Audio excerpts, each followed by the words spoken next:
Hello and welcome back to the Auto Run broadcast. Today we have a special episode for you. But you're not going to see it until like 40 minutes into this thing. So anyways, today we're going to talk about the Mandalorian. Specifically the last episode. Episode, what was it, 23? Where are we at? Season 3, episode 7 just came out. So 20s. Episode 8 is next week. 23. Yeah, I was right. Look at me go. Math is hard. Anyways, it was called The Spies, correct? The Spies, yes. And we saw nothing of spies. However, I don't know who the spies are. We have some theories. I have a question for you, Robert. Yes. What is your question? Who do you think is going to kill the Praetorian Guards? There's 3 of them. There's 3 of them. And they took down Paz, but they took a while, and there was only one guy. But he was also a tank. So, I feel like they're strong, but I also feel like they're not, like, super duper strong. So, honestly, it depends on who goes and rescues and or fights, or whoever rescues Din or whoever fights Moff Gideon. Because obviously they're going to be around Moff Gideon, and I'm assuming Moff Gideon's going to be around Din.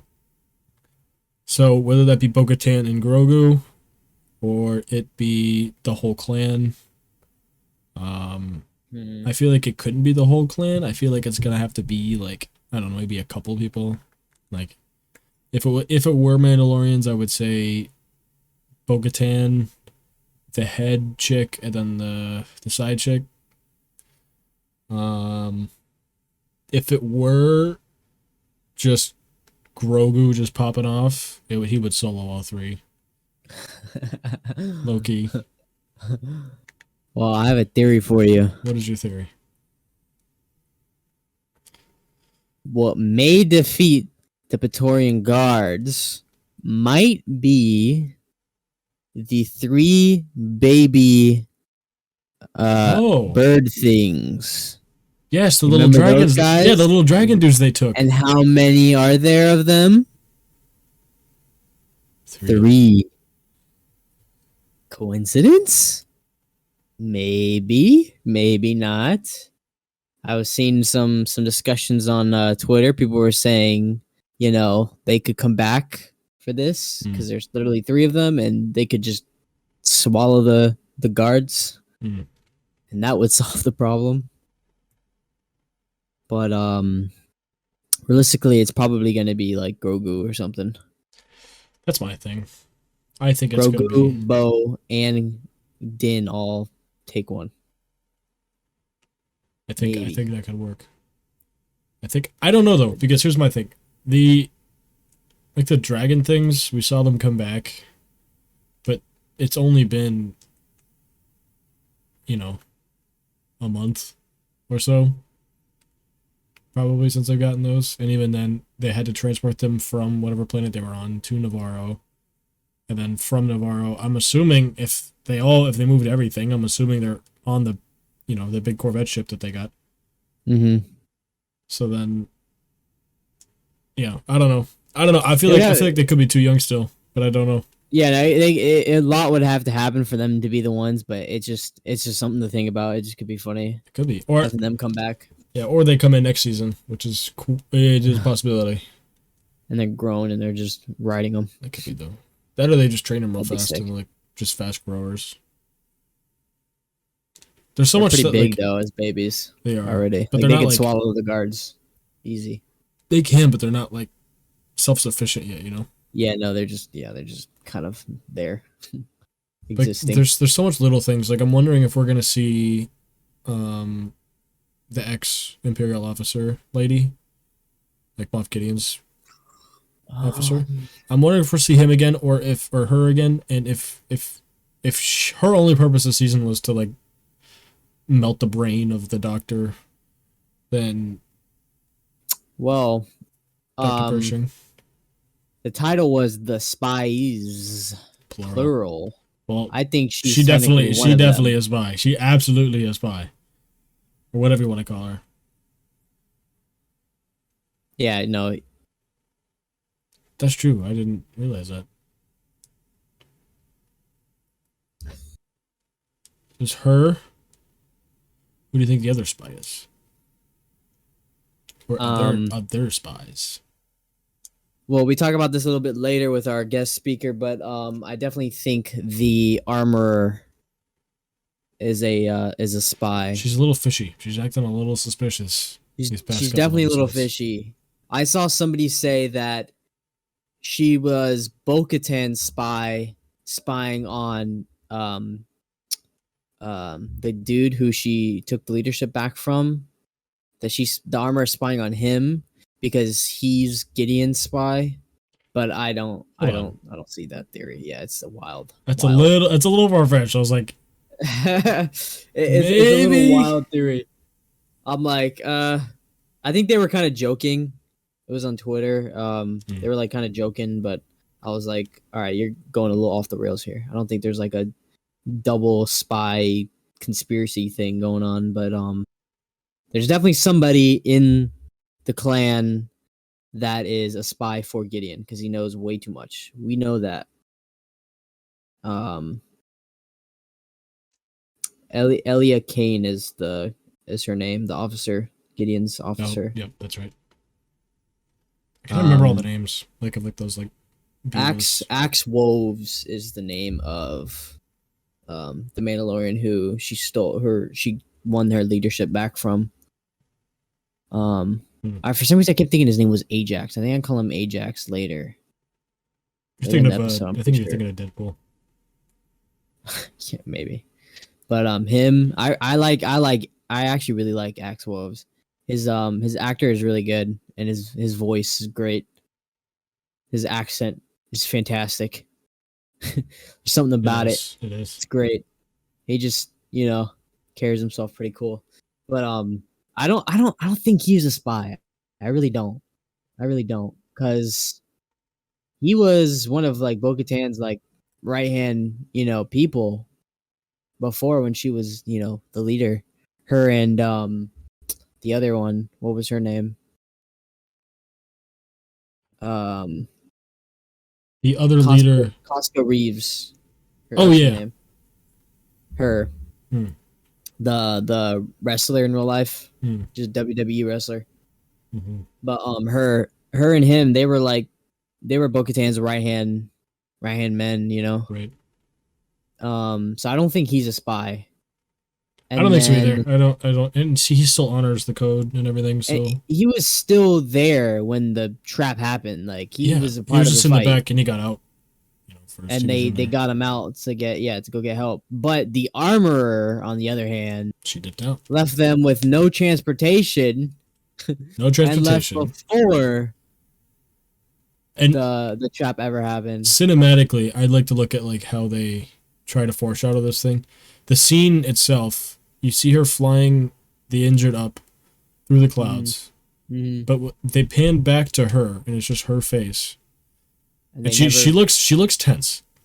She looks tense. She looks. I mean, she's wearing a helmet, so she looks the same like she always does. But she was like, there was something there. There was something else there that was like, maybe. But then, as it breaks through the lower layer of clouds, it cuts, and we don't see anything after that. And people have mentioned that like the Mandalorians that were already there on Mandalore that recommitted to Bo. So there were some people saying that they could have been working with Gideon the whole time, and that the injured Mandos weren't actually injured, and she was like taking them up there to like for them to, try to take over the fleet and stuff. I was seeing theories about that, and we never see what happens with that, so we don't know yet. I think that could definitely be a possibility for sure. We got a little something special for you today. We got a little guest speaker here. We want a third opinion on our stuff because sometimes Zach can be a little idiot sometimes with this Mandalorian stuff. So, anyways, Nathan, how are you doing? Doing good. How are you? We're doing all right. We got one more episode of Mando left. How do you feel? How do you feel at this point of the season? I am happy given the start of the season. I had been so excited. When episode 1 came out, I was at work. I was in a meeting with one of my bosses, and he messages me, and he goes, "Oh shoot, Mando started, and I was like, what? And so we both knew what we were doing. That I was so excited because it had been so long. And then I watched episode 1, and I was actually kind of disappointed. I was very excited for the story elements that were being set up. The plot was looking strong, but some of the acting and overall production felt lackluster compared to my prior. It's really picked up since then. Yeah, and I could give you a specific example too. Do you remember Djarin's one-liner in episode? Which one? So when they're going to kill the assassin droid that they are reviving, and he eventually gets killed, and Djarin goes, "Now that's using your head." And I was like, God. Classic. Hey, but that's classic Star Wars one-liners, though, to be fair. That's that awful George Lucas dialogue, verbatim. But no, I mean... Yeah, no, you're right. I understand where you're coming from, and I do kind of agree sometimes. But again, it's hard to... When you're so excited for something like that, and you wait that long for it, just to watch one episode and wait a week, whereas like before you could just watch the whole season and like be like, oh, that episode was okay, let me just watch the next one and get the story. That is true. Right. So this one, I would, that's what I feel, especially with this last episode. Yeah, I would say when shows release like one episode a week, the like negative parts of those episodes are definitely like more picked on than if you binge, you know what I mean? You just focusing on the good stuff when you're binging. That's true. You know what I mean? Like, whereas this, it's like, oh, I gotta wait a week. So what am I gonna do? I'm gonna break down every little nitty detail in this episode and pick it apart, you know? I feel like that is a big thing. Especially when it had been a year at that point. And right. Exactly, like a year and a half too. The Mandalorian, how good it is, how much I love it. And then I go to watch it, and I'm like conflicted, you remember all the really, really good stuff. It's Star Wars. It's Star Wars dialogue, Yeah. And, from then on, it's really picked up. Yeah, I think it's crazy, everything that we've been able to see. Dude, I feel the same way. Like, we're seeing the insides of all this stuff that, like, was just theorized before or in comic books that are no longer canon. Yeah, exactly. Yeah, I mean, when episode 1 starts to set up as though we're going to be seeing Mandalorian, that feels like this far-fetched journey. Dude, that right away. The whole season will be about. That's what I thought. Immediately there. I really thought the whole season would be about him finally. Yeah, that's like one thing that I will say I really liked about this season is that it has not been predictable. No, not at all. Like I straight up thought the whole season was literally going to be like getting to Mandalore so he could bathe in the water. But that was episode 1 and 2, And then the freaking okay. So the other thing too is the Mythosaur that we saw in episode 2, I believe. Like, and it's like, first of all, that hasn't shown up again. So obviously that's going to show up, this week. But again, like right away, it's in the name, the Mythosaur, something that's never been seen for, how many thousands and thousands of years. Just right. Like, oh no, I'm just chilling over here. They were basically just thinking like it was just made up at that point. Yeah, exactly. Some of them. But I will say back about the pacing. So I really like the pacing of the first 2 because it was like it pushed the plot forward way quicker. But then it did feel like it like kind of grinded down to a halt for a few episodes. With side stuff and everything, and then it like picked up again this past week. So like last week was what, episode 7? I feel like that episode could have happened around like episode 5. But again, we needed to see Jack Black and Lizzo. We needed to see Jack Black and Lizzo. Okay, no, but in all seriousness, people hated that episode. I loved it. I love when I love that episode. It felt like a Clone Wars episode. It did. It was a live action Clone Wars episode, and it was just like. And Jack Black and Lizzo were actually pretty good. They were perfect. No, they were good. They were perfect together. And to be honest too, I like the fast pacing, but at the same time, it sometimes concerns me. It's maybe a little bit better. When you're seeing super fast, the show is about to get burned. That there's going to be nothing left. Yeah. Sometimes you can rush to a conclusion. I was just gonna say, or things happen too fast, and then it's like, well, Yeah. you know, the season was like better than the other two just because this stuff happened so soon, and then it's like, well, why even waste my time? Why waste my time with the first two seasons when Yeah. the other two could have been like this, and we could have been somewhere else. Yeah, I mean the grind and the payoff is very nice. So it's nice to slow down a bit. And to be honest, you know, that Lizzo episode, it was still building towards something ultimately important. Yeah. It wasn't, you know, just a filler. I mean, we had to unite Mandalorian. I will say though, like, has it ever felt to you guys like some of these things are happening? They're happening too Say that again. Too easily. I mean, yes and no. Sometimes when I think that, I'm like, well, again, these are Mandalorians. Like, these are like the warriors, their warrior whole species culture was, of the galaxy. Yeah. So I'm like, okay, you know, this is fine. Like in terms of like a, you know, like a battle thing. Obviously, plot armor exists, so like their ship's not going to get blown up in the middle of space. Which sometimes I'm like, but again, like people like, I was watching with Denver, my girlfriend, and she was like, with the Jack Black episode and Lizzo episode, she was like, why does this episode have to happen? Nothing's happened yet. I'm like, this is like what happens in real life though, like in the galaxy. Like you go also somewhere. world building. Yeah, well, like you go there, you need something, but they also need something. So, you know, scratch your back, I'll scratch yours. And then, so for me, I like those filler episodes, especially when they're, you know, that entertaining. But like to me, it makes it more realistic, and it's not just like, you know, just one thing after another, after another, after another. I know how like some people didn't like episode 3 because the whole episode was like not even about the Mandalorians. It was like Coruscant and stuff. Right. But I really liked that episode and the world building with it. Because Seeing, again, like the New Republic, you know, yeah, that was really cool. Because again, that's gonna show up next episode.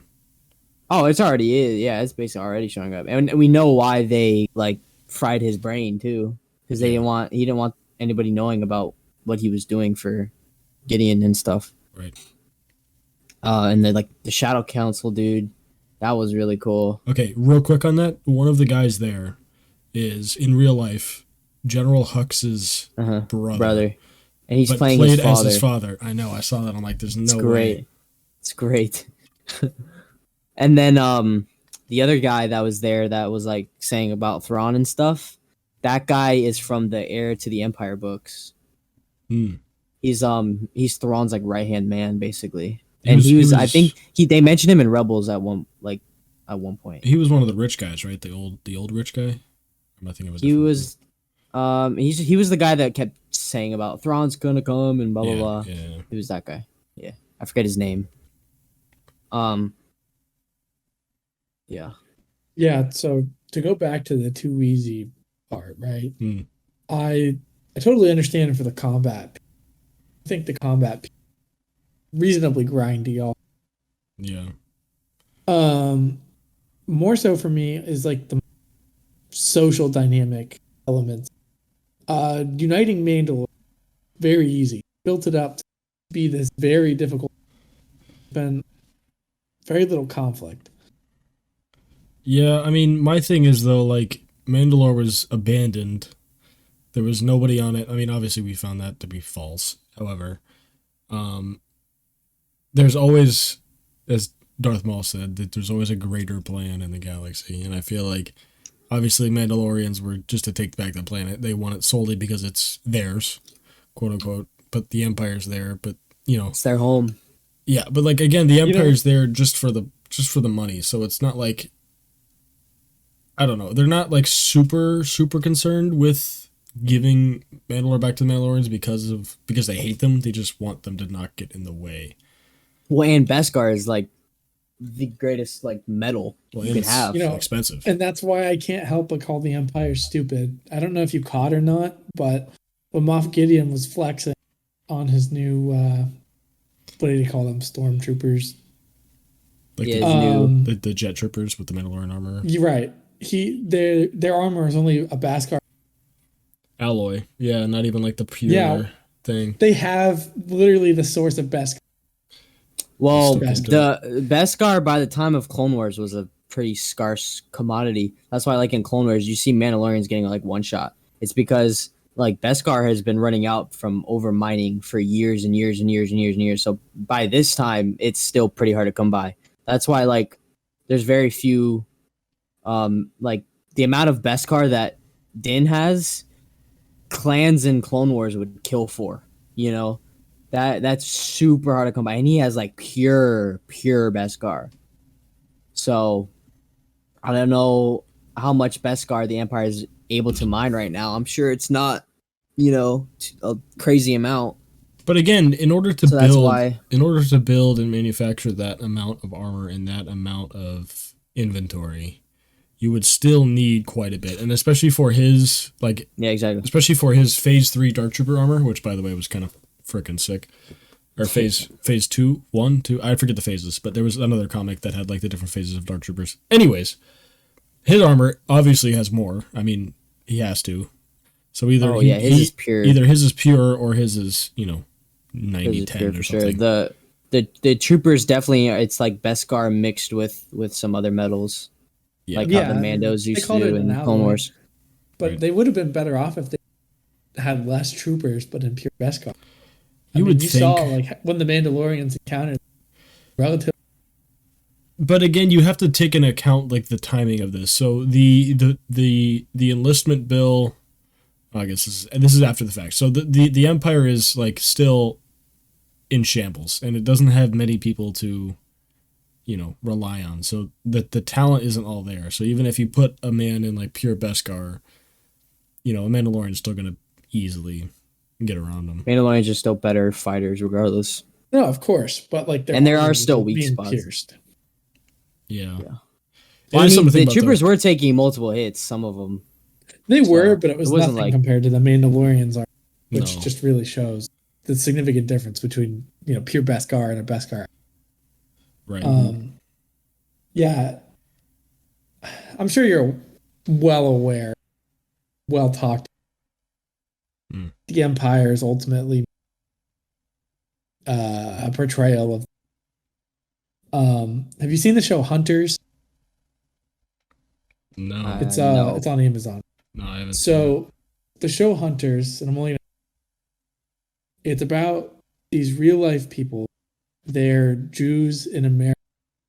Hmm. I'll say roughly 1970. And because of a bunch of Nazis, and they were trying to create their own, a Fourth Reich, so to speak. They were trying to work together and create something new from the inside. And these people had to go out and hunt down and kill these justice. I mean, it's I can't help but feel like that's yet another it sounds to it what we're seeing sounds here. it sounds exactly like just the shambles of the Empire, kind of. Yeah, no, like Absolutely. Like this. The But Empire yet is- Moff Gideon's segment, Right. yeah, like the Empire is definitely it's definitely based off of Nazi Germany. Like, look at the when the Empire is like in control. Every time they like have control of a planet, like the cogwheel banners hanging everywhere, just like the swastika banners that would hang and stuff. Like, yeah, 100%. No, I mean, And that's TIE the fighter sounds are thing. based off of.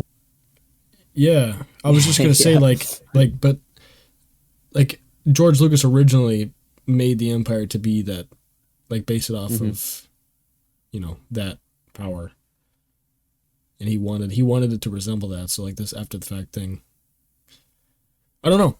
No, it's interesting. amazing how well the allegory works. Right. I mean, it's just this hidden sect. And now this might be something that you're aware of and have the answer.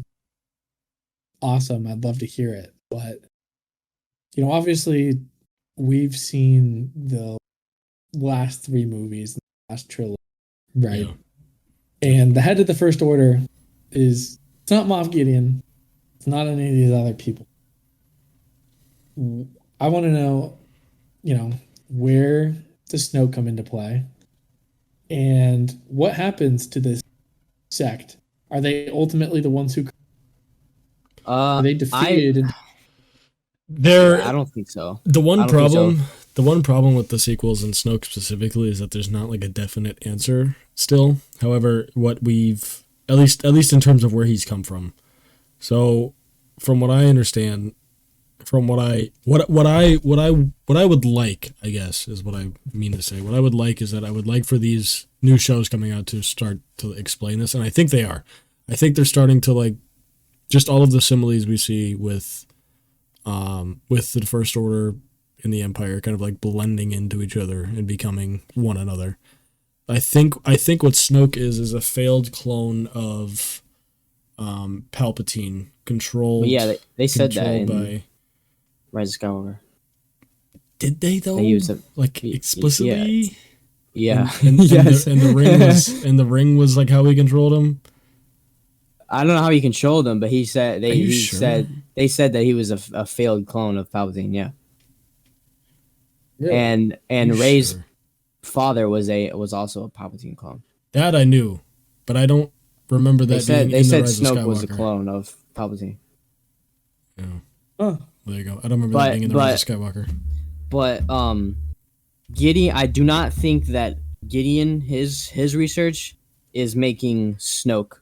I think because in the Shadow Council meeting, they were talking about different projects and stuff, and Gideon was like kind of dismissing Project Necromancer that another guy was working on. Which is Project Necromancer is bringing back Palpatine. Obviously bringing back Palpatine. I think what Gideon is trying to do is he's trying to create like mutants almost, because remember in episode 3 when the scientist, he was talking about like his research and stuff, he was saying how he wants to take the best traits of different things and combine them. So I think that Gideon is either, trying to make like the perfect soldier. He could be trying to do that. He could be trying to make like some like monstrosities, basically just powerful things, for him to control, to have control, soldiers. but what about Grogu? That's taking extract midichlorians from him. Project Next. No, I think I don't think that no, I don't think like Gideon is using him, I think, for what I'm talking about. Because like imagine taking force usage from him and the long age. That's a good point. But again, I feel because like I know for a fact he's definitely not involved with Necromancer, because he was dismissing it and he hid the fact that he wiped out he that's true. fried the dude because he didn't want all that to be out there. He's working on his own stuff. He wants to be the leader. He doesn't want to bring back Palpatine. You know what I mean? Yeah, and he's I think dismissing Thrawn. He's like, Thrawn's gonna come back when, I'm like, he wants to be the guy. You know what I mean? He definitely That's does. true. And the other thing that I think, I agree with you mostly, but I think that at first, like in season 1, maybe he was on Project Necromancer. But then after he failed and all this stuff, he got, not demoted, but he got taken off the project, but kept all of the equipment. And so then he's like, well, how can I use this to my advantage? Frankly, in season 1, I assumed at the time that Moff Gideon was hoping to make himself force sensitive somehow. That'd be it could still be.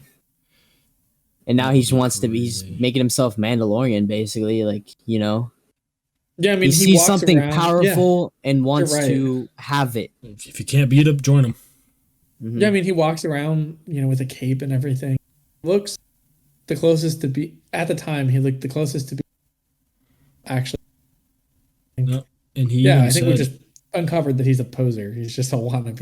Yeah, he wants power. He even said, he goes, "Do you like my new Mandalorian armor?" Like he called it Mandalorian. You're right. You're right. Good point. Like, dude, you need to relax.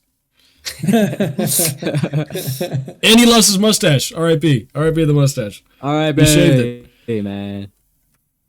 That's the real problem here. But yeah, and he wants his dark saber back.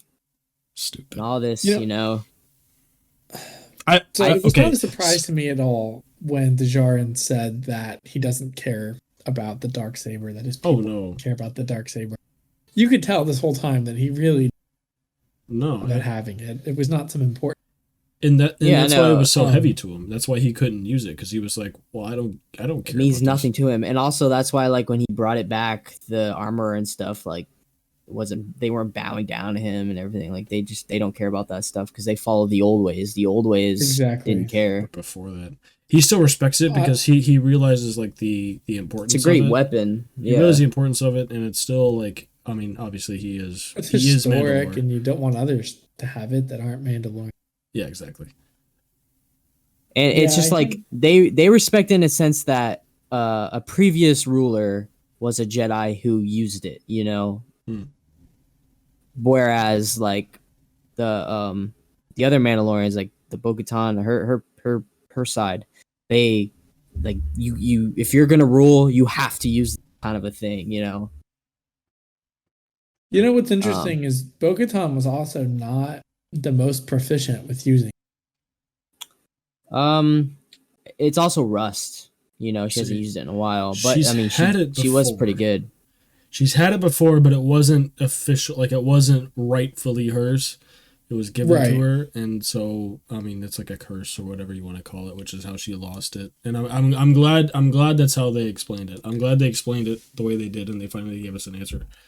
Granted, the timeline is still messed up because technically Palpatine should have had it after he beat Maul on Mandalore, and then it should have been Vader's, and then it just should have like dissolved into nothing.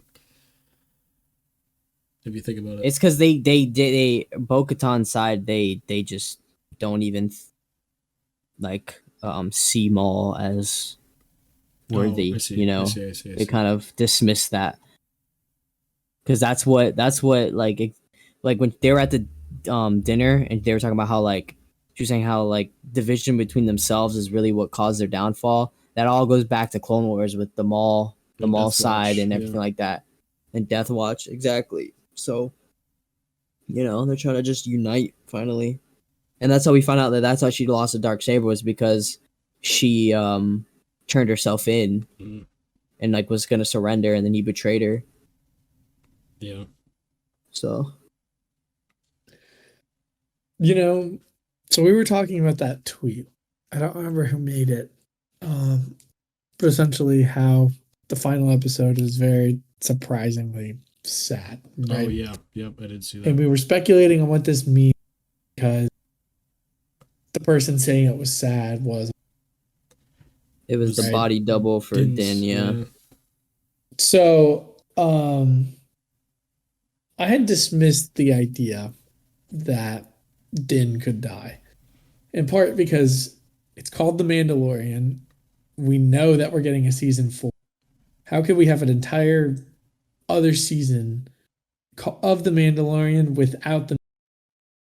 But now I thought in my car to myself today, I raise you this question, and it's probably not the case, but you know what? It's interesting. What if Din is not the Mandalorian? What if Grogu is? Ooh. What if Din does die? I thought of the exact same thing. Because now he has IG-11 to mess around with and to finally communicate after 3 seasons. IG-12 actually. Oh yeah, sorry. Anyways. Yep, he can yes and no his way around life. Yes and no, but you know what? That's all he needs. I mean, the show has ultimately had and focused on Grogu almost as long as it has Din. So, but then here's the other thing that I think of. Din is obviously the Mandalorian. He is, well, obviously not like the Mandalorian, but he is like... He's a Mandalorian. He's a Mandalorian, the focused Mandalorian of the show. And they just marketed Grogu because he's cute and it's Disney and it's still corporate. However, it is Dave Filoni. And this is something that Dave would do, I feel like. I feel like he would be like, yeah, Paz Vizsla made the Darksaber. He was the last Mandalorian Jedi, but here's this little Yoda species dude that is cute. That's what I'm saying. Can make Disney a lot of money, but also can be the Mandalorian. I mean, I think Grogu will end up becoming the next Jedi / Mandalorian ruler. I agree. I think so as well. I think it only makes sense. It could also very well be that that Grogu is able to kill the person that defeated Bo-Katan and is the holder of the Darksaber. That would be crazy. Permanently, tying it all together, which I think would explain the sadness. And also, Grogu is a foundling right now. Mm. Season 4 could kick off the Mandalorian. He could take the creed. He can speak now. He's getting close, right? He's like stuttering his words. But again, like yeah, and he has buttons too. So here's the thing that I thought of as well. He is probably by now 55 years old ish. I forget how much time like actually passed throughout the seasons, but I would say 53 to 55 is a good estimate. Yoda. So, actually, yeah. Yoda was a Grand Master in the Jedi Order by age 100. Mm-hmm. So he was a master. He was a master. He wasn't Grand Master. Just master. No. Yeah. Anyways, I don't know when he became Grand Master. It probably wasn't soon after. It was probably not long after that. Yeah. But either way, so he's halfway there, less than halfway there. So if Yoda was a master by that point, he would have obviously at least had to have started speaking. And even as a knight, he could rival Mandalorians. So I feel like he's starting to get out of his like baby phase or his toddler phase, if you will, at the age of 53, 55. So hopefully by the next season there's like a couple year skip and he's at least stuttering some words, and all of the training with Luke wouldn't go like straight to waste. Well, so here's the thing too, right? And as we're theorizing on who might die, and we're thinking that it makes sense for Grogu to be the next Mandalorian Jedi ruler, right? To do that, he has to have the Darksaber. He has to take the creed, but he also has to be a Jedi, which means he needs training. And what was preventing him from the training? His attachment. He was too focused on Din. Mm-hmm. What if he no longer has an Oh my god! Dad? Oh my god, you're so Nathan, right. Shut up! You're so right. Dude, I didn't even think about. Oh my god, you're so right. No, because my god, they're killing his attachment, dude. No way, this is how it goes. Are you serious, dude? Okay, so we were talking about that one. We were talking about that one tweet, right? About with the Mandalorian's body double. Right. I have new info from Dave Filoni. I saw this. Dave Filoni talked about the season 3 finale, about how he expects fans will react. He says they'll have a lot to take in, and I think with any good ending, there's the moment you're in it when you're cheering and you feel satisfied, but then there's a little bit after where you think back at all the things that happened. Maybe you start to put them together in a different way and you realize it's an ending, but there are other things happening out there in the galaxy that now you know more about. Interesting. So most of that end, but it's a beginning. Yes. So most of that to me sounds like Din still dying. However, that last part, that last part about there's more in the galaxy happening than it could be him not dying but leaving. It could be, or just like something just different. I don't know. He could be getting a call from Ahsoka.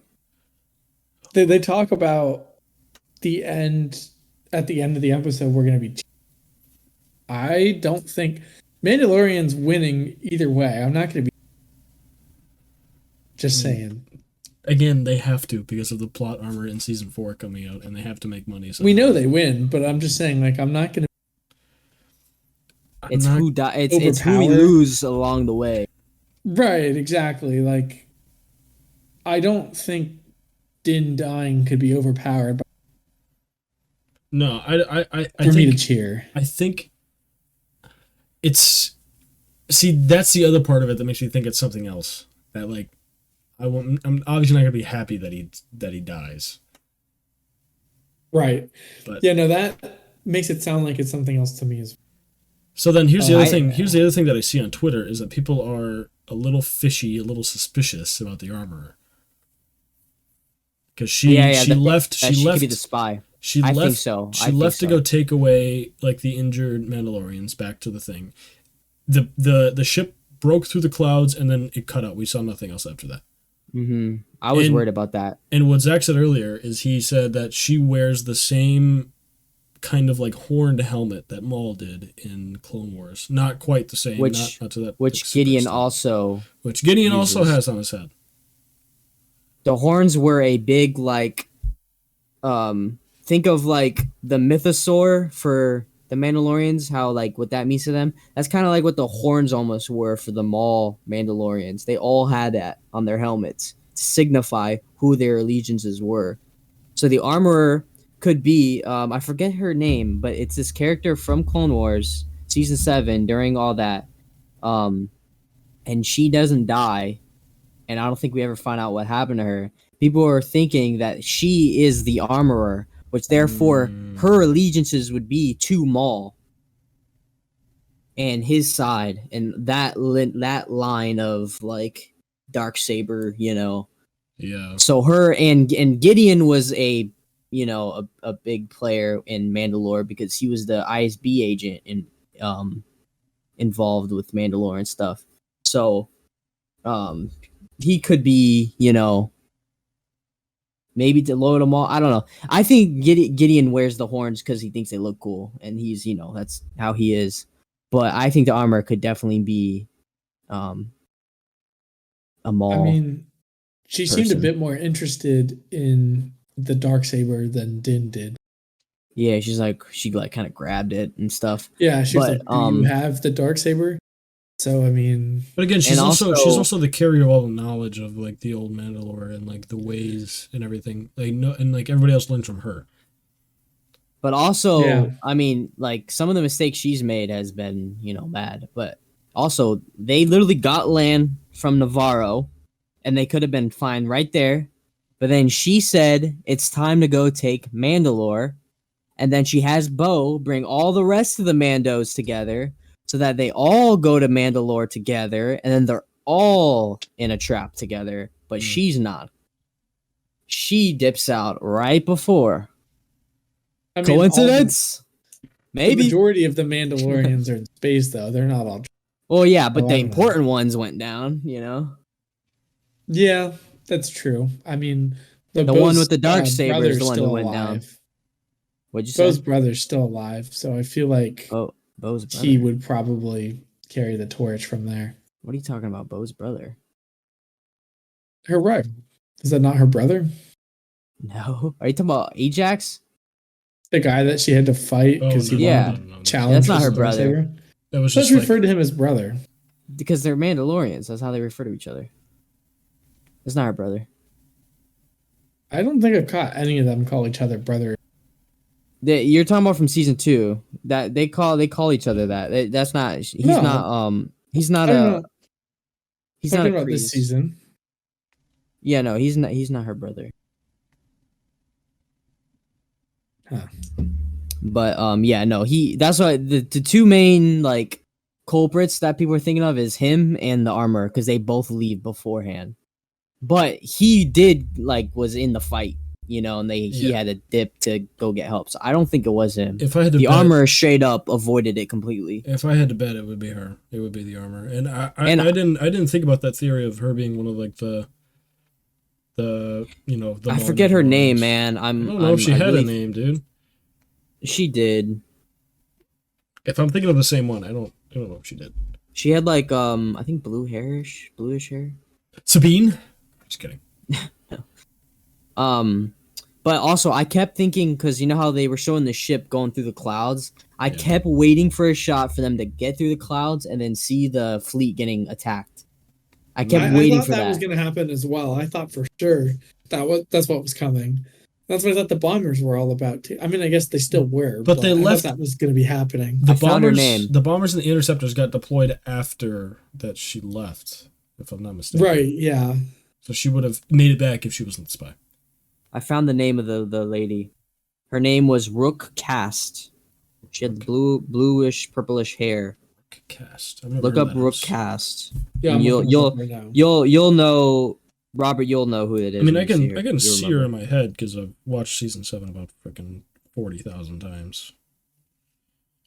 Yeah, Nathan, you never saw this. Oh yes. But yeah. Yeah, she's like so Gar Saxon's like she fits the age, and her and Bo know each other. So if the armor ever took off her helmet, and if it was her, Bo would know her, and they would start fighting. So that would be something, to say the least. It would make sense that she would want to revert to the old ways too, because she's part of the reason their entire culture fell apart to begin with. Yeah, so in the comics, after Darth Maul got imprisoned by the Sith on Stygon Prime, whatever, her and Gar Saxon freed Maul and then brought him back to the Shadow Collective base and made an ass load of money. And we saw that a little bit of that in Solo, actually. Fun fact, right at the end. Yep. The Crimson. So Crimson it's definitely Dawn. she could definitely be the armorer, and I wouldn't be surprised considering it's Favreau and Filoni.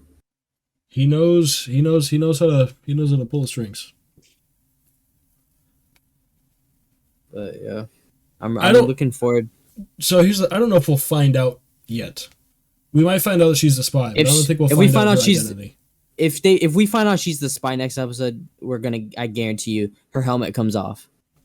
Maybe. That would be a very dramatic. Yeah, she's very dramatic. The way we find out she's a spy is her taking her helmet off. At first, and then they're like, "What are you doing?" And then she's like, I mean, that would be upsetting too, right? Because, well, she's the reason, of course, that Mando had to go back to Mandalore. Which could have. I mean, of course, for reasons of the creed, you have to, but for personal reasons, she could have been wanting him to go back so he could find out. Get them all to go there. Yeah, I mean, granted though, she didn't force him to take his. So no, doesn't but fully work. My thing is too, how does she know the forge and how does she know how to make all this stuff? Because I feel like she would have had a much different role as Gar Saxon's right hand lady. I mean, not necessarily. She could still have that knowledge. Yeah, but maybe she just figured it out. What though? But I mean, she lived there with it. She did live there, but yeah, I don't know. I guess maybe we don't really know the history of practice with the forge. Maybe I don't know. Maybe she had a crush on an armorer. Dude, that's insane. Or her. Yeah, well, thinking about it, right? They were talking about things that we learned about the galaxy along the way. How we'll be cheering at the end, but still in shock, right?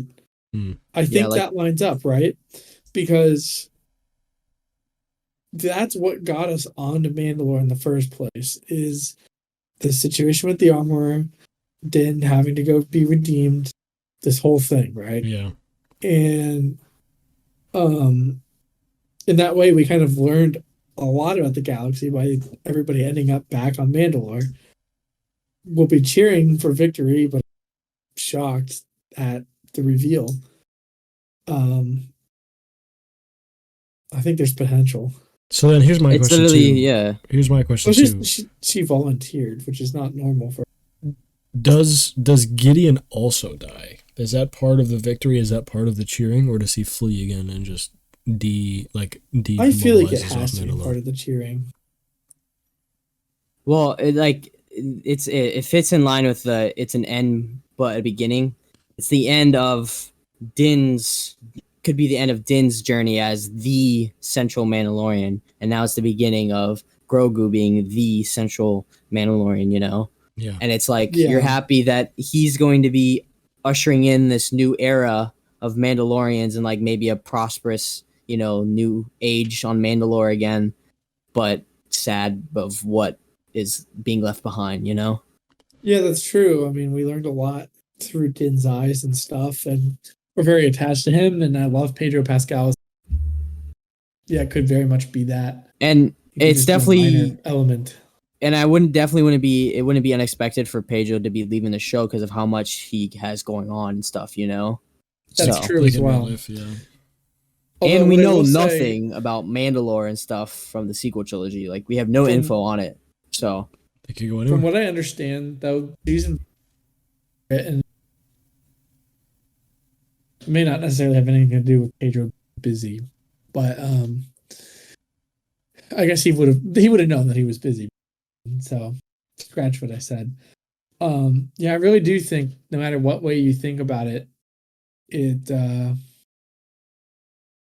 gonna be Grogu, I think. I think that's gonna be the guy from I think you're here on right. out.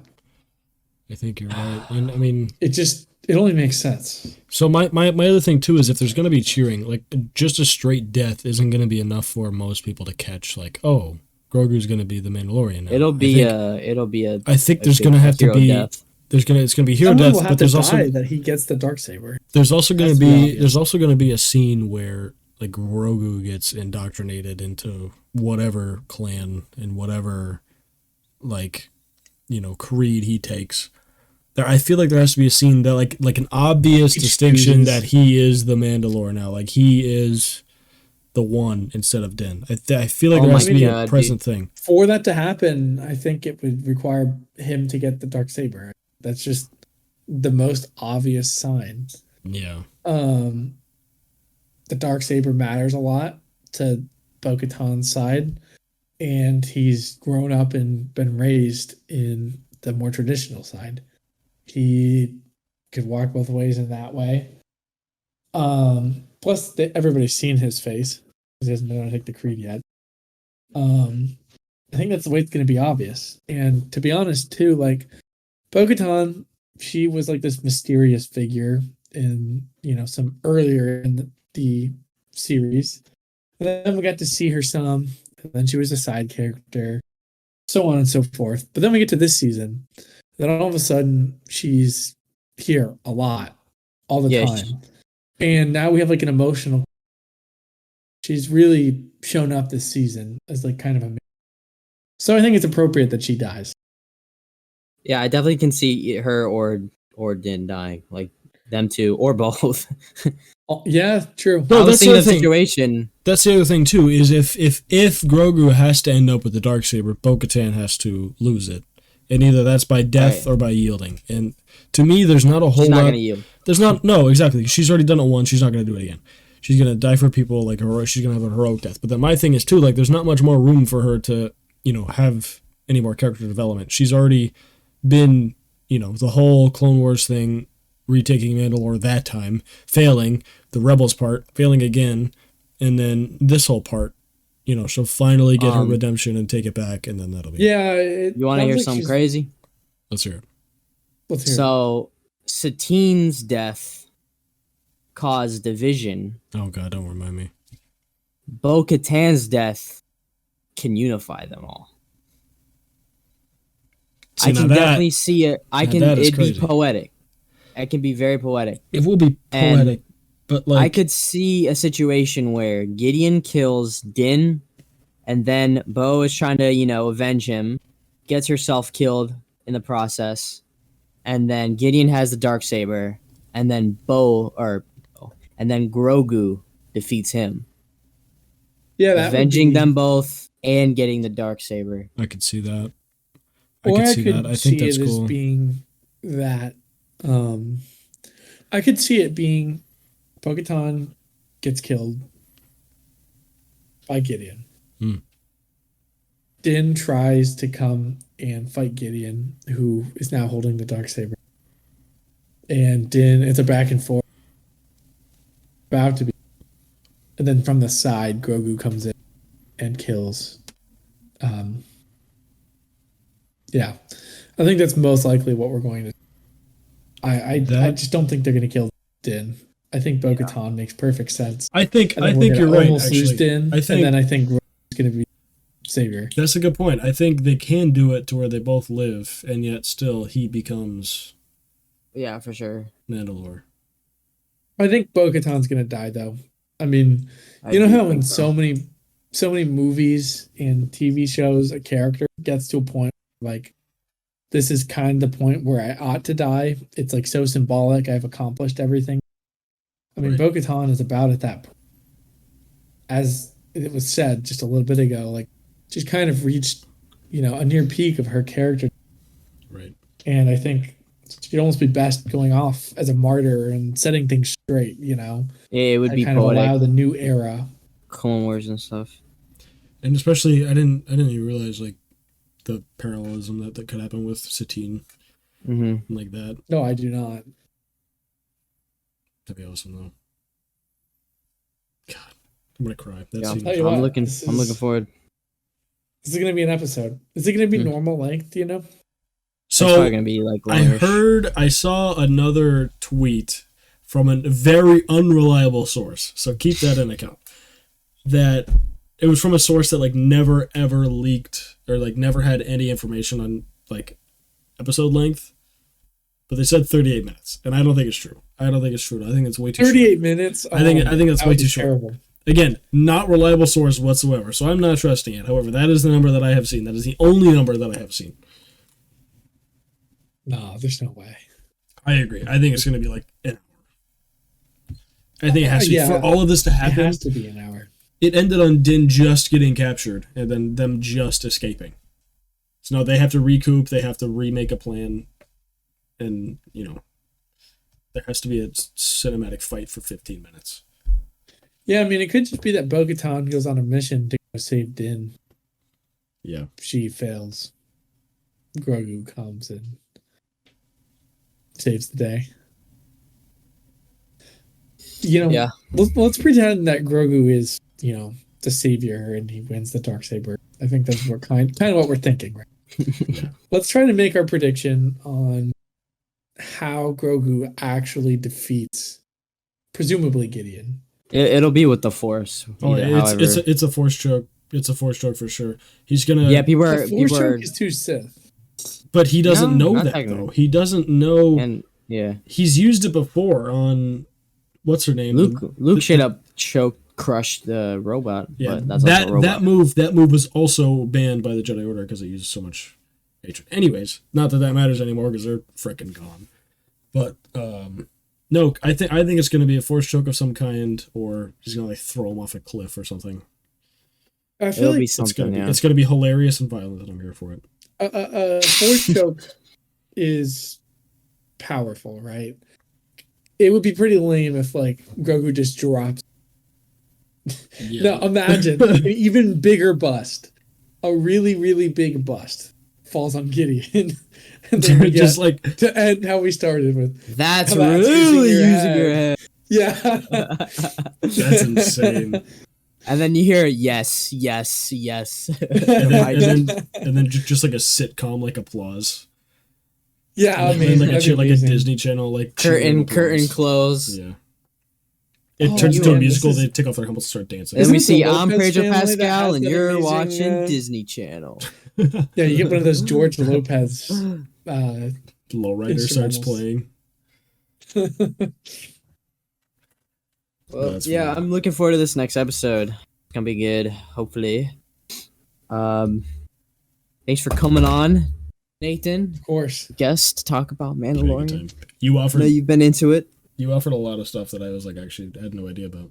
So yeah, I wasn't even thinking about Grogu being the Mandalorian. I'll tell you, those summer drives. I'll do it to you. Spring drives, I guess. Well, it's summer. See you, Nathan. Thanks for coming on. Yeah, absolutely. Thanks for having me. He had a good death, but at the same time, I feel like it was like avoidable. I feel like if he just kept backing up as he was shooting, he might have been able to just get through the hole. He wanted the heroic death to die on Mandalore. Like, again, the cinematics that I look at, they pan to him right when like the lower doors opened and he's looking down at, his sacred land that he said that he was told was cursed his whole life. And I don't know, I think he like immediately felt that attachment and he felt that like calling of like, yeah, this is a good place to, be a hero and do whatever. Well, and also I feel like he knew he probably could have gotten through like fine. But yeah. I think what he was trying to do was just buy them time. You know what I mean? Closing the door and then buying time and taking them out gives them a lot of time to just get out. You know what I mean? The rest of them. Well, it does that. That's what I saw. It does that, but he also took out like a whole garrison. Like he took out a lot of their resources. And if he would have just gone through the hole, those people would have just still been chasing them. You know what I mean? Yeah, exactly. So that for sure. I mean, it helped them out both in time and in. It was a good Mandalore. death, though. It was a good death. My man literally he took 3 of was them. just Took all 3. not dying. That was like the first like weapon overheat that we've seen, Yeah. which was great. I hate when like they just shoot endlessly for like somehow, and his gun actually showed up. You could see It wasn't even an overheat. That and then thing it melted. locked. Yeah, exactly. It melted itself close shut. It was giving me Battlefront 2 PTSD. Yeah, PTSD. Life is I was like, Paz, time the reload. Time the reload. press X. You got the gold one right there. Get the infinite ammo. He missed it though. Unfortunate. He did. But he threw that thing. He did not And clutch then up. he threw some people out off the world. Hmm. And then he slammed a dude into the ground. That was insane. That was a good one. I just love hand-to-hand combat in Star Wars because it's always just fun. I do want to mention this. I completely forgot about these guys. So the new troopers, like Mandalorian Imperials, it reminds me of from Rebels, the super like Commandos or whatever they were called. Do you remember those guys from Rebels? They had like kind of like the same helmet that these new ones have, and then they had like the jetpacks. Rebels? I think it's been a while. It's been a while since I've seen Rebels. I want to say they were called the Super Commandos. I'm gonna look it up. Yeah. Mandalorian Super Commando. I mean, when I look it up, I just get the I found them. and Darth Maul people. Imperial Super Commando. That's probably what they were. They were the Mandalorian warriors that were loyal to the Empire. Yes. That's what these new soldiers remind me of. I think that's what they are. It's like they basically are that, but they're not Mandalorians. They were led by Gar Saxon, the Imperial Viceroy of Mandalore. Mm-hmm. Allegedly.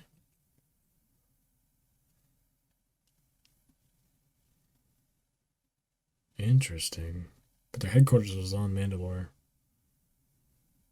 But yeah, that's what I think of. But those guys are actually Mandalorians, whereas the ones in the new episode were Imperial soldiers that were just outfitted with. Okay. Yeah. That makes sense then. So that gives, the Mandalorians an edge over them because they're way better warriors and stuff. Right. I mean, whereas they still have the training. Mandalorians still have the training. Whereas, you could put anybody Mandalorian armored and you get doesn't make you Mandalorian, So that I did like their design. I thought they looked really cool, and the first thing I thought of when I saw them was those would be a really cool action figure. Wait for the Lego set. Just wait for the Lego set. There's gonna be a ship or another area that we see that's gonna be like the new freaking Dagobah or Imperial throne. Like and there's gonna be a Hot Toys of Gideon in his armor. 100%. Oh yeah. Cause that armor is so nice. Got to give it to him. He knows he's got style. It is. He does. There's something about like, say what you will about Imperials, but they can throw fits, dude. That's all I'm saying. Dude, yeah. Look at Vader. I know. I think the only one that wasn't dripped out was Palpatine, but he was dripped out in Rise of Skywalker though. The red. He was. He had that red robe, dude. He had the Versace. I was like, all right. Somehow Palpatine returned to show off the drip. That's where he returned. He wasn't trying to overthrow the government, overthrow the galaxy. He just wanted to show his fashion Louis V show, man. Underrobe. They were all like all the Sith worshippers in there were like set up for a fashion show too to watch one. Pretty much.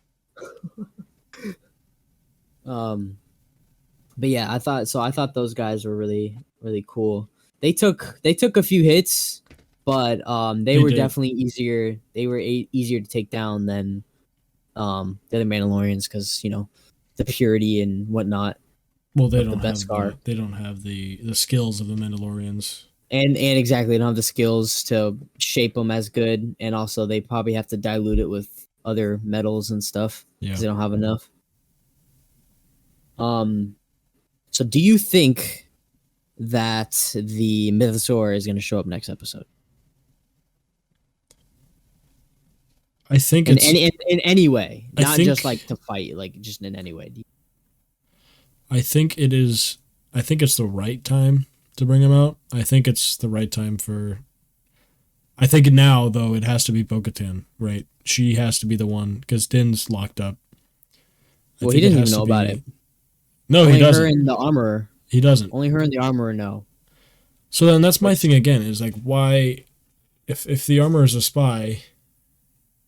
Or did she just use the Mythosaur as bait, I guess, to bring them to Mandalore? Anyways, if it had to happen, I would say Bo-Katan has to, make it back to the living waters, get it, prove the armor wrong, even though she's probably not going to be there. She'll be long gone by this time, if she is a spy. But then I'm not sure what she'll do with it besides just wreak havoc on the Empire. But then, Well, so then will that kill Moff Gideon and the three? It could. guards? That'd be a crazy death. The Mythosaur eating Gideon. Be awesome. I think if the Mythosaur comes back in this next episode, I think it'll be Bo-Katan going straight there, like right after like them leaving. She's gonna be like, all right, like we need something, we need help. She's gonna go down there. I think that's probably the most logical thing I could see. Is just her going straight there, like when we next see her. You know what I mean? I think I agree. I don't know how far they are from it. I don't know the locations of, because they're by the forge. I don't know how close the forge is to Living Waters. I'd imagine close-ish, because that's where isn't the Living Waters where they would like, isn't that where like weapons. stuff would flow through to the forge or something? Probably. I think that there's probably some like weird expressway that she knows from being royalty or something. But the other thing too that I think of is like they had to take that boat ship, on the surface of Mandalore for days to get to where they were going. So like I don't know. Well, yeah, but we don't know where like they landed in But that I would episode assume- in relation to where Mando did. I would assume that they landed by Din because they know that area is safe and that area is where where they want to go because it's the capital city. I'm not sure. I don't think they were on the ship for days. I think it was like a day. Well, they were there overnight at least because they showed like quarters and It was definitely Rations overnight. and It was stuff. like probably a day and a night. 2 days. But we don't know how far did Din and Bo travel underground and stuff in the other area. Right.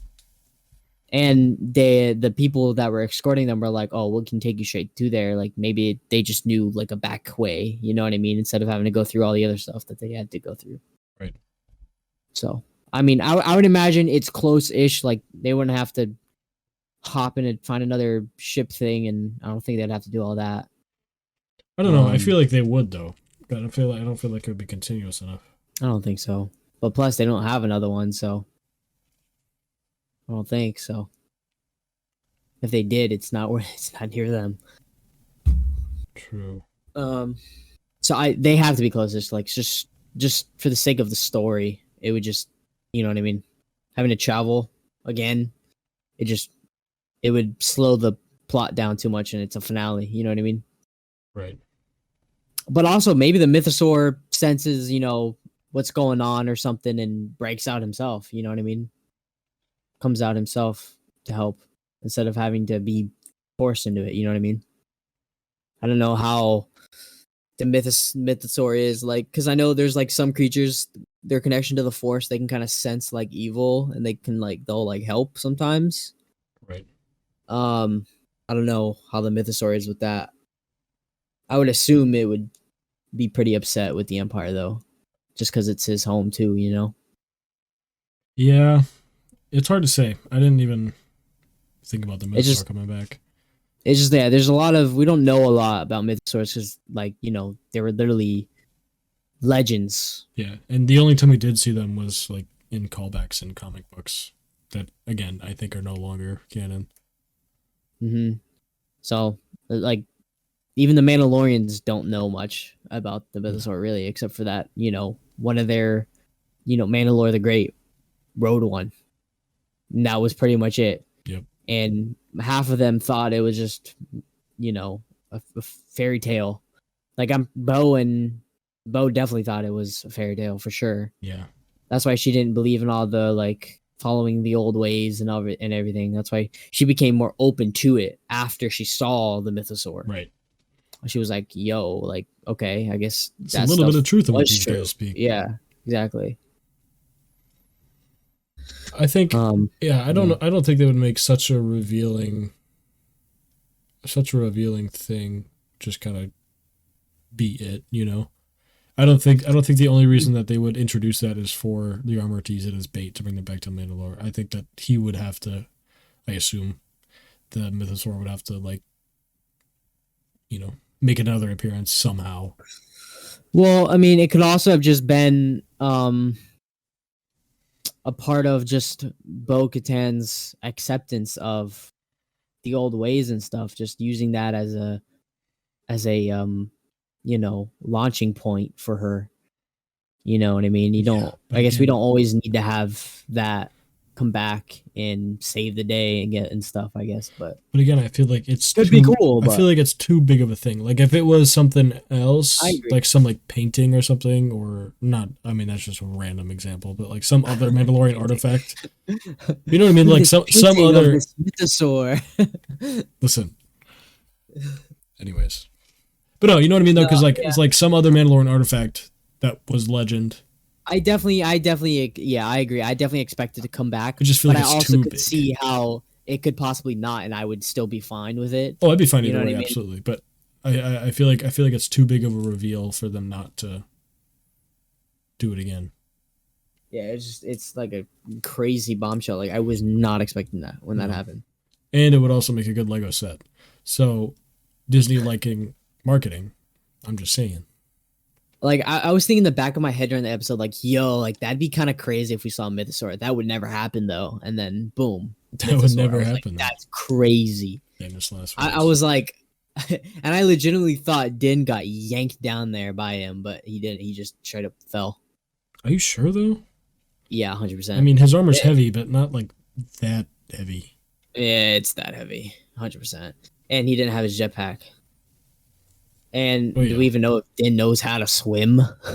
You know what I mean? Sure he does. But because it just would be random for the Mythosaur to just yank him down to the bottom of the water and then just not do anything else about it. It's just weird, just random. He definitely just fell. But yeah, that was really unexpected. That's why I was so happy with the season so far by then. That was episode 2. I was like, dude, this season is so unpredictable. And it still is unpredictable. It just has been weird. It's definitely been weird. It's jumped around a lot, but I think I like it. It's jumped around in a good way. It's definitely the weakest season so far, 100%. You think so? Without a doubt. Yeah, 100%. It's I just think I don't think it's bad. We expect too much. People expect too much. I'm like, but just think about how crazy season 1 and 2 was. Like those were such good seasons. But it was all new. Yeah, but it was all still new. And this season, it's the writing is weaker for sure. Some of the like direction has been a little weaker. And even I feel like the side stories have been a little weaker, but overall, I've still enjoyed it. I definitely think it's the weaker of the 3. You really think so? Yeah, 100%. Season 1 had the Grogu reveal and dealing with all of that. Season 2 was getting into Jedi. Ahsoka that was crazy. And Ahsoka and Luke, exactly. And then season 3 is just them together. You know what I mean? It's just them and the family, which I mean, it's so cool. But of the 2 stories, it's definitely the weaker one. But season 1 and 2 do not have Jack Black or Lizzo, and I think for that reason and that reason only, you are incorrect in your assumption. And also, I feel like season 3 did undo, like a lot of the like kind of what made the ending of season 2 kind of really good. It like kind of undid it right away. I also think if they would have saved the Mandalorian stuff that they did in Boba and used it in this season, it would have been way better. Like that first episode of Boba Fett that Mando is in, where it's like literally just him, the whole episode of him like getting his ship and stuff.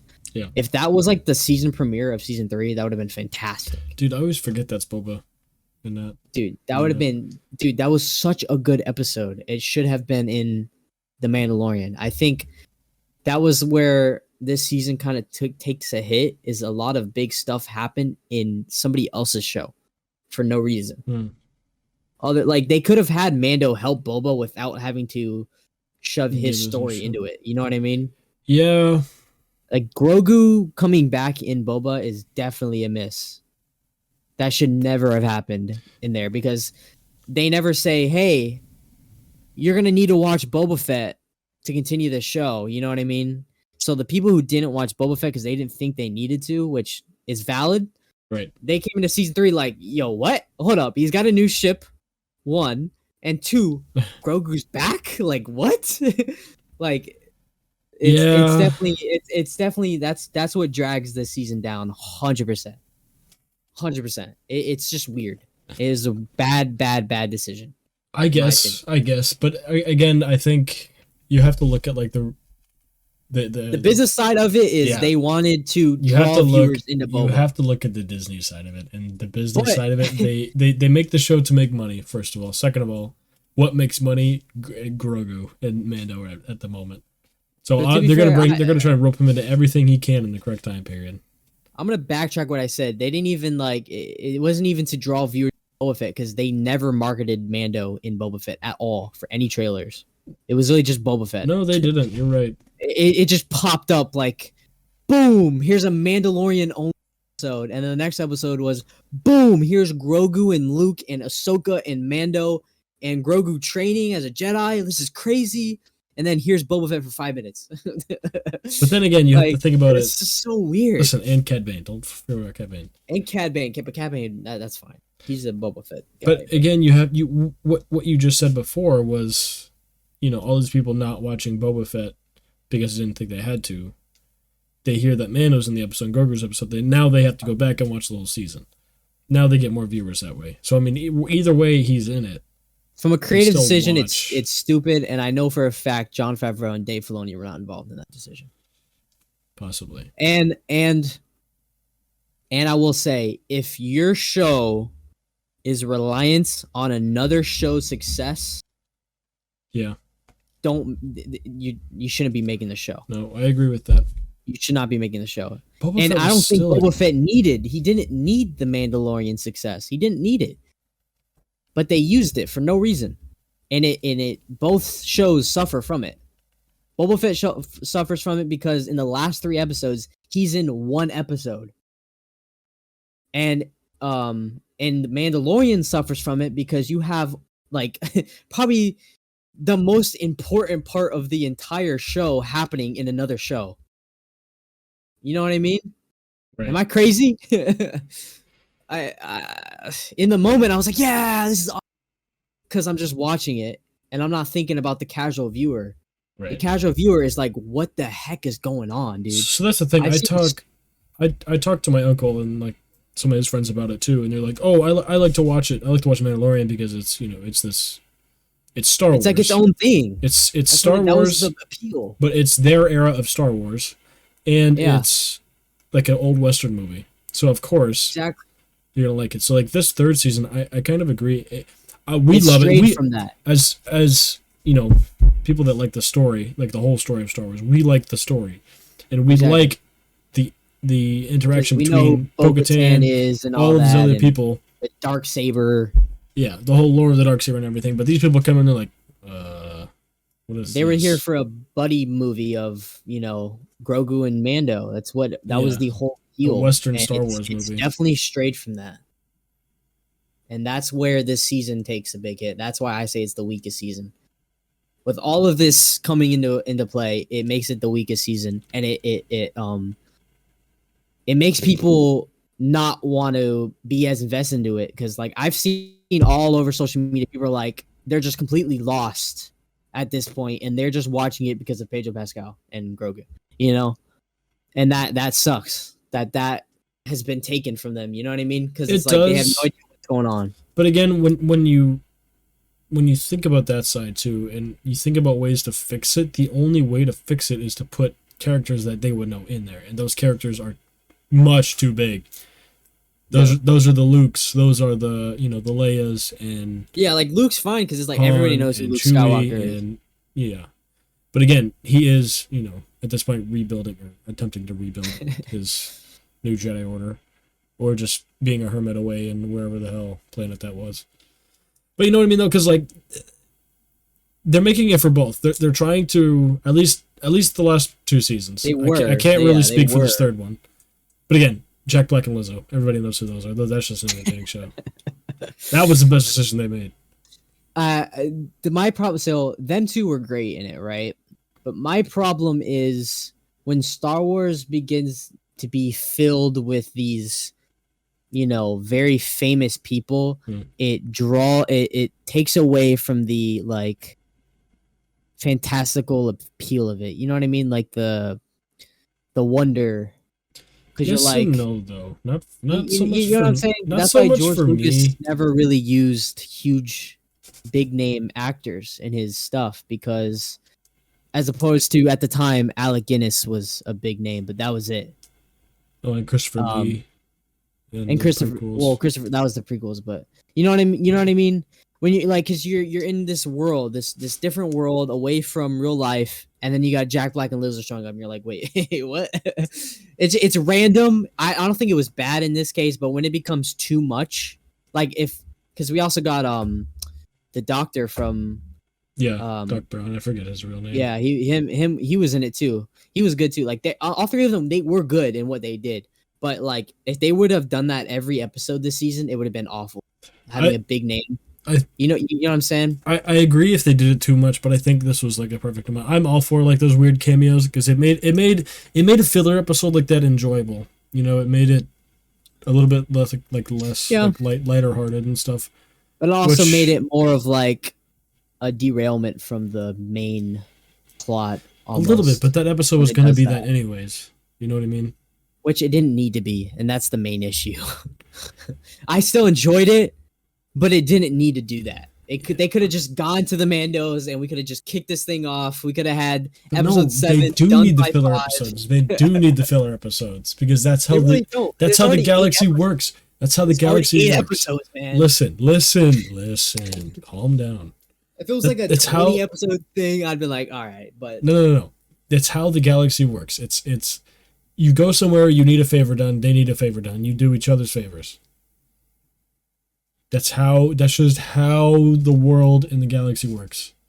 I guess, but and I like that real part of it. I don't know. It was just like it's funny because like you know how like when they first arrive on the planet and they see the fleet and they're like flying towards it, and then their ship gets taken control of, and they swerve off course. That was literally them putting in like, oh, here's the main plot.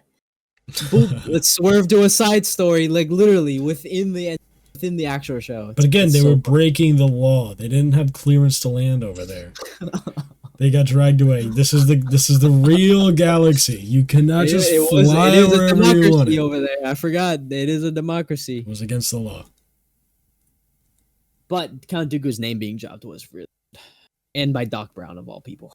Yes. Fantastic. Count Dooku was a visionary in his prime, cut short. He was though. He's not wrong. That was good.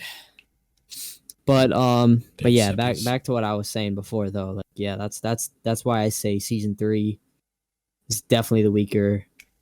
Do you agree with me now after everything that I've said?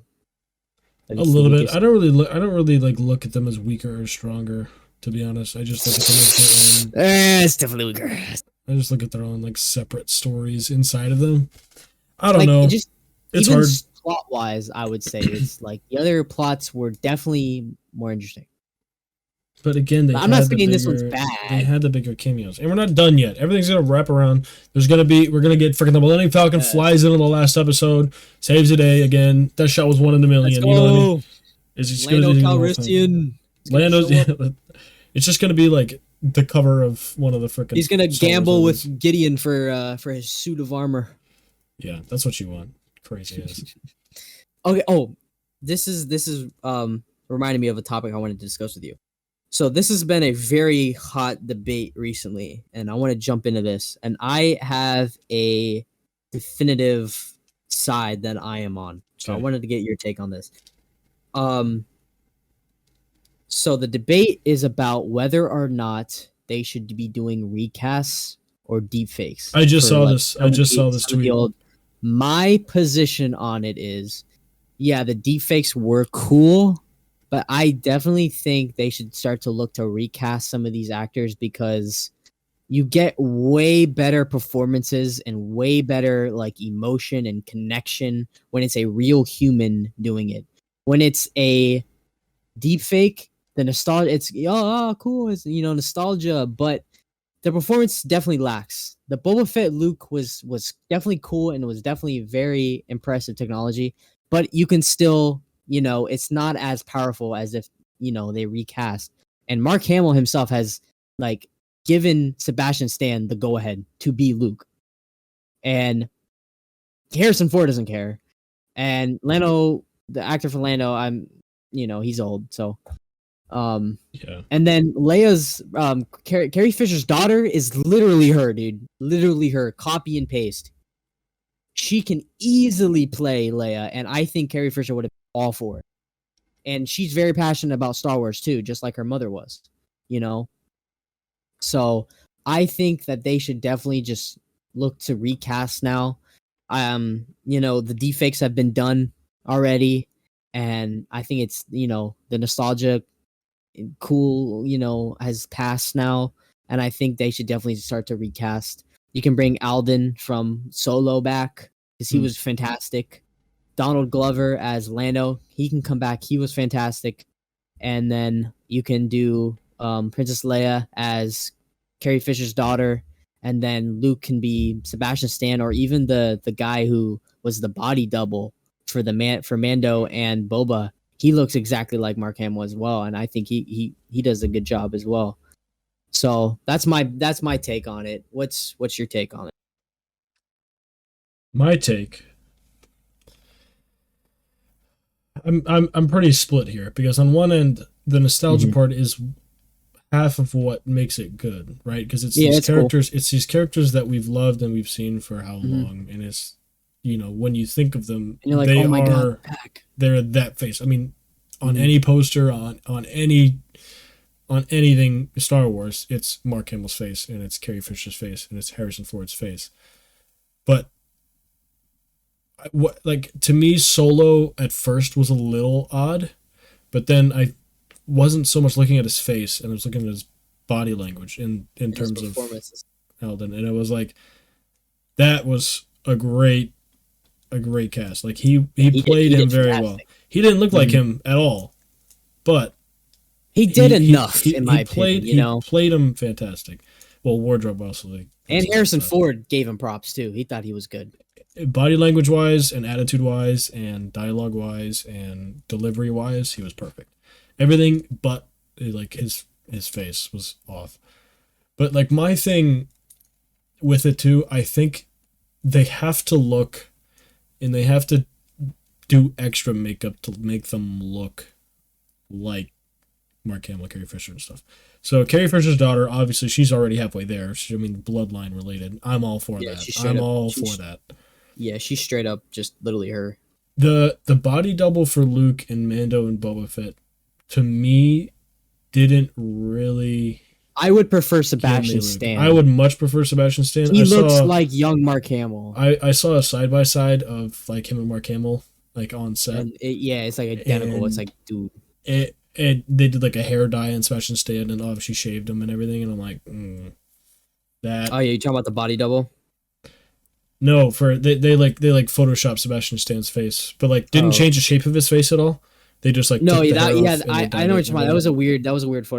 if you look at a real young picture of Sebastian Stan with Mark Hamill, they look identical. The Photoshop, I saw that, that was weird. So I think that's a good cast. I don't know though, because I don't really. But you also gotta think about Mark Hamill did give him the go ahead. Like he said, you can play Luke if you want to. Like you have my permission. I'm all for Sebastian Stan as Luke. That one I'm on that side. Sebastian Stan can play Luke any day of the week. The other ones that don't really look like people and they don't really look like, the original actors, I'm still a little bit on the fence on. Obviously, if you get the body language down, that's 90% of it, 95% of it. Obviously, makeup's going to be heavy. But again, I mean, they have the money to make it look good both ways. Look at this photo I'm sending you. I mean, either way, like I said, the nostalgia makes half of it, so I really don't want to change it too much. But it's like, yeah, this is the picture I saw. It was the same picture. But it's the nostalgia is also like it's we've gone through it now. Like Luke coming and taking Grogu, it being Mark Hamill was cool, and I think now that that's over, you can start to recast. You know what I mean? Especially if they want to use Luke in the Thrawn stuff, and especially in that movie and stuff. We should not have a deepfake Luke for an entire movie. You gotta just recast. Oh no, for a whole movie, no. But I think for what they did for what they did for Mandalorian, the couple scenes he was in, I think that was good. I liked how it came out. There was a couple weird, movements and stuff, but again, this is a very new technology. It's like if you watch Phantom Menace today, the special effects are awful. But that was the first time they did it. This is kind of one of the first times they're doing this as well. So I think give it, another couple of years. And look at the difference between the Mandalorian season 2 finale and then the Boba Fett episode. Just that. The Boba Fett episode was amazing. The problem is that it's when they talk, their mouth movements, and that's where you get most of the best performances is when you're getting those face shots. When you have to cut away every time they speak, that's when you start to get disconnected by it. You know what I mean? Yeah.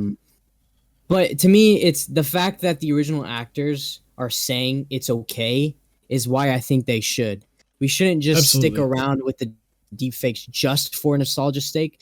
If Mark Hamill was like, I only want to play Luke, then I would respect that and we could do it. But because he's saying it's okay, and Harrison Ford doesn't want to play Han Solo anymore, he doesn't want to play I don't know. Lando Calrissian's actor. I don't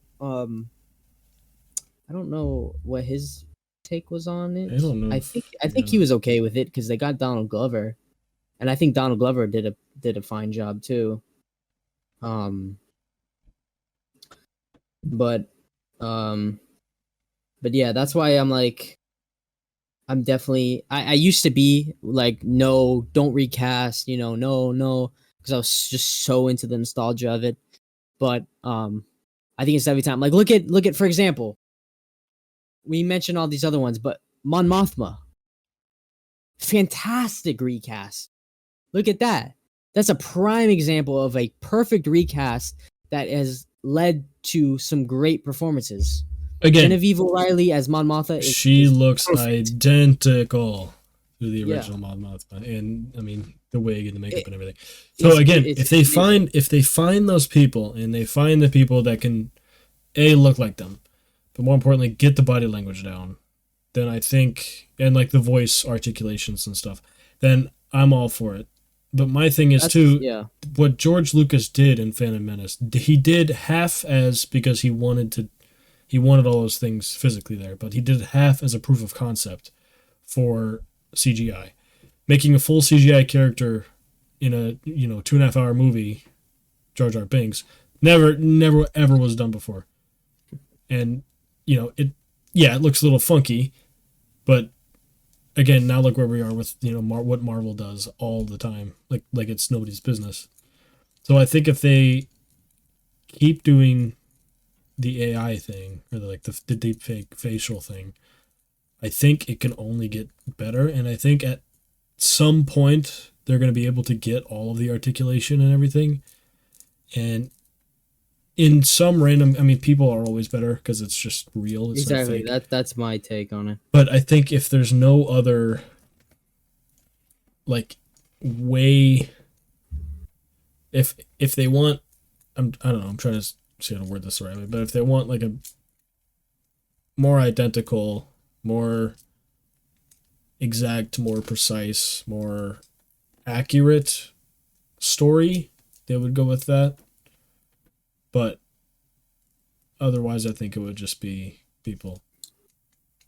Yeah, I think we should prioritize the performance rather than the look, Yeah, in my opinion, you know.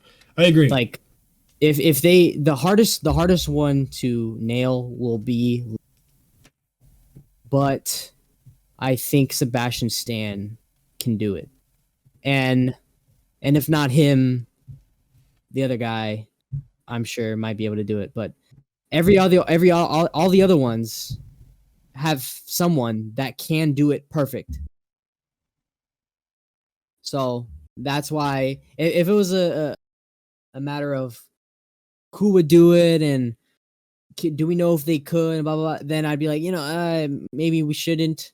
But because we know that there are people who can play them and play them good, that's why I think we should. Or not we. I'm not going to do anything about it. That's why they should march up there right now. I'm going to go and I'm going to cast Sebastian Stan.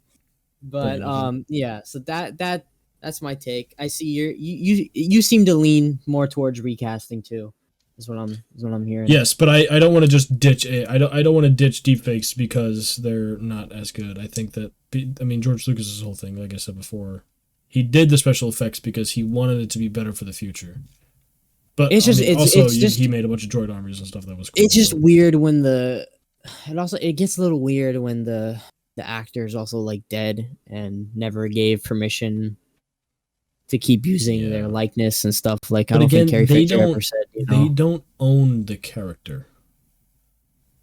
And that's the thing. That's why the character should be able to be passed on. Absolutely. I'm all for passing on the character, but I'm saying, like, for the deepfake thing, I think it's not recasting.